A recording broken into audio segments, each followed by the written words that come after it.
Atau mereka memberikan edukasi kepada masyarakat ya. Gimana caranya? Join you. Pemirsa, kita kembali lagi di Join Yo. Bersama kami di sini Ogas dan didampingi dua narasumber lah ya. Narasumber kita pada pagi hari ini yaitu Nona Devi dan Bang Riko ya. Kalau Bang Riko ini tidak asing lagi di channel kita ini. Baik, pada hari ini kita akan membahas tentang penyakit ya. Setelah corona pergi dari Indonesia nih muncul penyakit baru. Apalagi ini akan 30 hari lagi kita akan merayakan, umat Islam akan mengadakan Idul Adha. Ini sangat rentan sekali. Penyakit ini akan berpindah kepada masyarakat yang mengkonsumsi daging sapi yang terkena penyakit mulut dan kaki ini. Mulut dan kuku. Ya, mulut dan kuku. Ya kan di kaki ya. Kuku itu kan di kaki sapi. Oh iya. Menurut Bang Riko nih, ini bisa menjadi pandemi juga enggak bagi Indonesia? Karena di daerah Jawa itu per kecamatannya ditemukan 1.000 sampai 2.000 kasus ya. Ini di daerah kantong-kantong peternakan sapi di Jawa. Sedangkan di Pulau Jawa, di luar Jawa itu udah banyak juga di daerah-daerah kabupaten yang temukan penyakit mulut dan kuku ini, walaupun belum banyak. Namun kaitannya penyakit ini bisa berdampak buruk kepada manusia dan bisa menjadi pandemi nih ya. Karena sebentar lagi kita akan melaksanakan Idul Adha ya. Jadi menurut Bang Riko bagaimana nih? Terima kasih Pak Oga. Assalamualaikum warahmatullahi wabarakatuh. Sehat Oga, Pak Devi. Mau bicara masalah PMK, mungkin boleh dikatakan ini baru-baru juga nih, wabah yang baru kita dengar ya. Iya. Sekarang ini. Mungkin di beberapa daerah seperti Jawa kita lihat berita mungkin udah banyak ya. Udah banyak yang Di Depok ada 45 kalau nggak salah. terkena penyakit Malah PMK. di Jawa Timur satu kecamatan sampai 1.000 sampai 2.000 kasus gitu. Kita nggak tahu datangnya dari mana nih penyakit PMK nih. Ujuk-ujuk setelah corona PMK datang, penyakit baru atau gimana kita nggak tahu. Tapi kalau menurut saya bisa jadi wabah nih nanti PMK nih jika seandainya tidak Antisipasi dengan cepat ya. oleh pemerintah. Karena penularannya cukup cepat ya. Dari hewan ke hewan juga bisa menular kan PMK ini. Karena beberapa saya lihat baca artikel kalau PMK ini gejala-gejala seperti apa ya? Kayak keluar air liur secara berlebihan, luka pada kuku dan kuku bisa lepas. Kemudian terlihat seperti kudis ya. Terlihat seperti kudis ya. Ini cukup membahayakan juga, apalagi kita mau lebaran kan. Idul Adha, mengkonsumsi idul sapi. Tentu kebutuhan sapi sekarang ini boleh dikatakan cukup banyak. Maka dari itulah pemerintah kita minta untuk mengantisipasinya agar penyakit PMK ini tidak menjalar ke dan jangan sampai menjadi pandemi ya. Jangan sampai menjadi pandemi. Dan jangan sampai manusia juga terkena penyakit ini ya. Kita berharap seperti itu. Kita berharap jangan kayak COVID lah. COVID atau udah kayak kasus bosan. flu burung dulu ada nggak sih? Iya, flu burung mirip. Tapi kan flu burung kan tidak sampai ke pandemi ya. Iya. Beberapa hari juga sudah bisa diatasi. Nah sekarang lagi ini PMK ini belum tahu juga kita gimana obatnya. Iya. Apakah udah ada obatnya atau belum? Atau pencegahannya seperti apa? Ya, Obatnya sebetulnya sudah ada karena berapa tahun lalu itu pernah juga PMK ini. Udah pernah ada merebak juga. Oh ya, cuman waktu itu tidak mendekati waktu Idul Adha. Ini yang kita takutkan ini stok ternak untuk Idul Adha ya kan? Nanti harganya sapinya nggak ada, harganya pasti udah gila ya. Takutnya nanti harga sapinya semakin berkurang karena penyakit kan. Karena syarat untuk sembelih hewan kurban dalam itu keadaan sehat harus selektif. Harus sehat. menginstruksikan kalau seandainya cacatnya sudah parah gitu kan oleh PMK, boleh dikatakan nggak masuk kategori kurban. Tapi kalau ringan, tapi bisa aja nantinya mafia bermain di sini. Iya. Karena banyak kebutuhan penyakit-penyakit ini akan mereka tutupi. Ini bagaimana menurut Nona Devi nih yang lebih banyak sebagai pengamat politik internasional gitu kan? Ya paling nanti kayaknya mungkin ada permainan di belakangnya kan. Paling nanti hewan-hewan sakit ya dibikin gimana caranya supaya kalian sehat kali ya. Iya.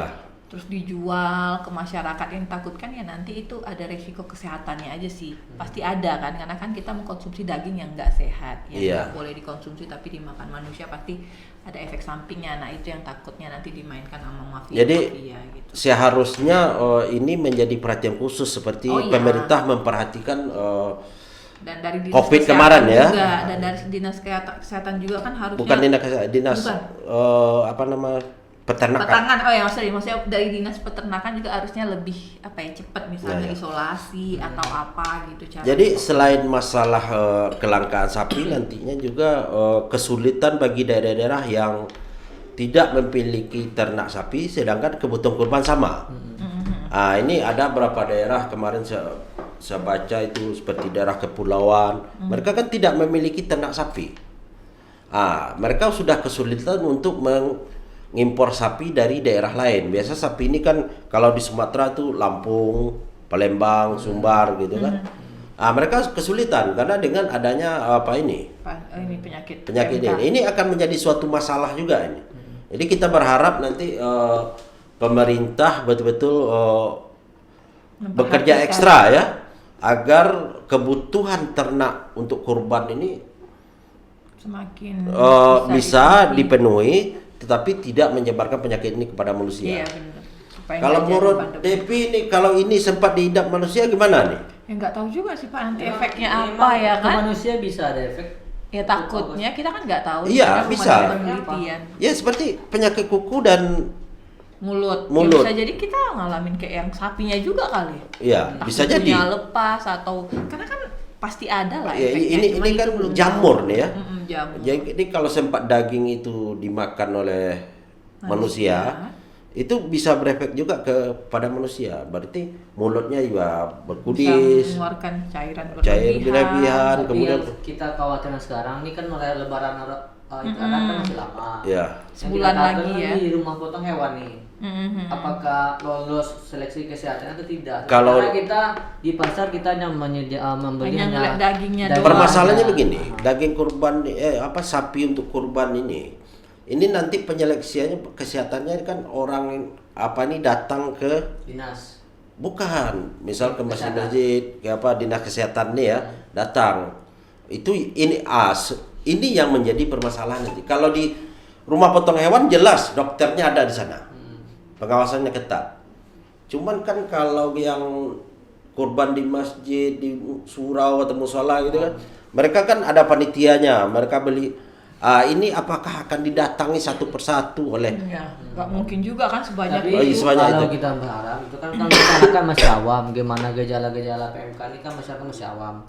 Kan jelang Idul Adha itu kan tim dinas kesehatan atau dokter hewan atau hal-hal yang lain lah segeralah turun cek ke lapangan betul nggak hewan ini sehat atau tidak atau layak atau mereka memberikan edukasi kepada masyarakat gimana caranya caranya meneliti gejala awal dari penyakit-penyakit ini agar masyarakat atau panitia kurban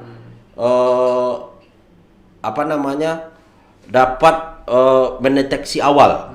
Contoh ya, kalau COVID kemarin deteksi awalnya kita di demam, diukur panas ya. Mungkin ini ada juga suatu alat atau suatu pengetahuan untuk mendeteksi awal. Kan itu yang diperlukan ya. Tapi itu pula kendala Pak kalau seandainya tim turun itu membutuh biaya. Iya, biaya lagi. Pemerintah menggelontorkan dana. Ini yang jadi pertanyaan kita ya. Untuk COVID aja bisa, kenapa ini tidak bisa? Karena kan COVID itu sudah pandemi, sudah seluruh dunia. Kalau PMK ini kan kayaknya masih di Indonesia ya. Iya, tapi kan yang mengkonsumsi daging kan kita semua. Iya. Ya, ini jadi gini, karena kita mayoritas Muslim, seharusnya pemerintah juga memperhatikan ini lebih awal gitu. Dan kemudian ada juga di Jawa, di daerah Jawa itu kan sudah terlalu banyak. Itu sapi yang mau keluar daerah itu ada penyekatan. Kayak apa juga apa nama? Covid PSBB. kemarin PSBB gitu ya. Seharusnya ini diterapkan di seluruh Indonesia. Jadi ada perintah langsung dari Menteri Pertanian untuk melakukan PSBB per daerah. Apalah namanya ya, istilahnya PSBB lah. Jadi penyekatan lah ya. Penyekatan, jadi setiap sapi mau misal dari Sumbar ke Riau atau dari Palembang, Lampung ke daerah lain itu itu harus ada pemeriksaan. Jadi bikin juga pos-pos penyekatan untuk Untuk hewan ternak ini ya. Hewan ternak ini. Tapi itu pula kendala kalau seandainya lolos dari pos pemeriksaan, tahu-tahunya kena kondisi cuaca misalnya di Riau gitu kan, kondisi cuaca yang panas, kadang-kadang hujan, tentu kan berdampak pada hewan ternak tersebut ya. Jadi akan kesehatannya juga ya. Jadi pada kesehatan. Saya menilai gini, bagaimana memperlakukan ini supaya tidak menjadi pandemi seperti COVID. Selain penyekatan juga isolasi. Ya. Jadi contoh di beberapa kabupaten di Riau ini sudah ada yang kena gitu kan. Itu seharusnya ada isolasi juga. Diisolasi hewan-hewan yang sakit supaya kena Enggak apa gitu. Sehat. Tapi kalau saya lihat sekarang ini khususnya di Riau belum ada gerak dari pemerintah untuk kayak terlalu terkait lamban PMK. ya. Lambat atau gimana kita nggak tahu. Karena mungkin kasusnya masih pencegahan sedikit ini ya. Mungkin karena masih segera sedikit. dilakukan Iya. oleh pemerintah. Kan sebentar lagi kan jangan ujung-ujung udah menjelang Idul Adha Baru repot. Baru Baru kita repot. repot. Padahal ini hari udah dekat ya kan? Baru ada banyak temuan. Nah, inilah sakit, inilah penyakit, otomatis akan mencederai yang namanya Idul Adha tersebut. Maka dari itu pemerintah kita minta lah mulai Supaya dari lebih sekarang gerak cepat gitu. Bergerak cepat ya, memberikan penyekatan, isolasi, kemudian memberi edukasi untuk mendeteksi penyakit-penyakit ini ya. Ini yang menjadi Perhatian pemerintah. perhatian seharusnya ya, perhatian pemerintah agar penyakit ini tidak menular ke manusia. Kalau sempat ke manusia kalau saya Takutnya kena nanti udah jelek global. juga kuku kita kan. Jadi penyakit yang global kan Global jadinya susah juga. susah kan? juga pengobatannya kan, walaupun obatnya sudah ada, tapi pengobatannya pasti susah juga kan. Makanya harusnya pemerintah tuh harus lebih cepat, lebih tangkap. Kira-kira obat PMK ini ada nggak sekarang? Ya mungkin kalau Ada. binatang mungkin apa ya? Vaksin kali ya? Apa gimana sih? Dia suntik dan Suntik juga kan? suntik. Ada, obatnya ada. Cuman apakah obat ini udah tersedia banyak atau belum? Atau emang udah manjur apa belum? gitu kan? Iya. Belum Kalau ada manjurnya hasilnya. sudah ada. Oh, sudah. Berapa tahun lalu pernah juga penyakit ini muncul dan bisa teratasi. Cuman mengatasinya bukan sehari dua hari, butuh waktu juga. Karena ini kan kalau virus mungkin bisa cepat ya. Tapi ini kan jamur. Jamur ya. Agak susah juga. Nah, saya berharap itulah pemerintah segera turun tangan cepat ya, mengedukasi kepada masyarakat dan pedagang-pedagang yang beternak sapi, beternak kambing. Nah, segera edukasi kan kalau seandainya ada gejala-gejala. itu mereka jangan menjual ya, jangan menjual. Iya, jangan dijual, Tapi jangan. dilaporkan kepada instansi terkait bahwa Jelas. ini gejala apa, ini gejala apa, sehingga pemerintah bisa. Jadi mengantisipasi. seharusnya ini ada juga tim satgas ya. Betul. Kayak COVID Betul. kemarin Oh, ya, iya. Satgas Itu tim COVID. Satgas ya. Kenapa COVID bisa penyakit ini tidak bisa kan seperti itu? Atau nggak mau dari pemerintah enggak? Kalau kita melihat kan. Mungkin karena masih skala kecil Oh, kali. berarti dia nunggu besar ya. Iya. Besar. Dia kan Kan- kalau udah gede Sekarang baru itu heboh. juga nih kita pemerintah nih. Kan Pak Indonesia ini memang seperti itu. Kalau udah Kalau udah heboh, besar baru heboh, baru buat tim. Tapi kalau- kalau udah dikit, biar aja lah. nanti hilang sendiri. Nanti hilang sendiri. Pemikiran masih. Ini yang harus kita. Tapi kita harapkan penyakit ini tidak menjadi pandemi dan juga cepat teratasi ya. Karena ini menyangkut Idul Adha. Karena Idul Adha ini kita lihat kan setiap tahunnya itu kebutuhan ternak itu cukup tinggi ya. Biasanya orang menjual ternak pun kita lihat jelang H-5 itu udah banyak tuh berjajar di pinggir jalan, mulai dari sapi, mulai dari kambing, domba dan sebagainya. Nah, dan para pedagang pun kita perlu edukasi juga kan. Iya. Nah, mereka ini dapat dari mana? Sehat nggak sehat sapinya? tidak, atau gimana? Kadang pedagang-pedagang ini nakal juga. Iya, demi duit ya kan. Demi duit ya. Jadi Jualin apa aja harapan lah. dari Rela DP ini menutupi penyakit, untuk menghindari Ya, jangan paling menjadi pemerintah sih harus lebih gerak cepat aja Gerak supaya cepat ya. mengedukasi, ya isolasi apa segala macam. Pokoknya gimana caranya supaya PMK ini nggak menyebar luas sih. menyebar luas dan gunakanlah taktik seperti menghilangkan COVID ini ya. Jadi harus ada kayaknya mungkin satgasnya kali ya. Ngomong kan DP ada dapat apa nggak? Daging. Belum kan kupotnya. Itu ada. Dapat juga. Ada apa juga? Kadang-kadang dapat, Kadang enggak, ya. Karena udah terlalu banyak penduduknya. Oke. Kalau Riko apa harapannya nih untuk Harapannya itulah Pak Ogas DP jelang Idul Adha nih kan hewan semakin muncul nih peternak sapi dan domba dan sebagainya. Segeralah seleksi hewan-hewan yang betul-betul sehat. ya apalagi Diperjualkan. daerah-daerah yang tidak memiliki peternakan pasti mereka akan membutuhkan sapi dari luar ya. Sapi dari Jadi luar. pemerintah daerah itu sendiri harus betul-betul melakukan penelitian yang lebih atau pengecekan yang mendalam gitu. Harus selektif lah.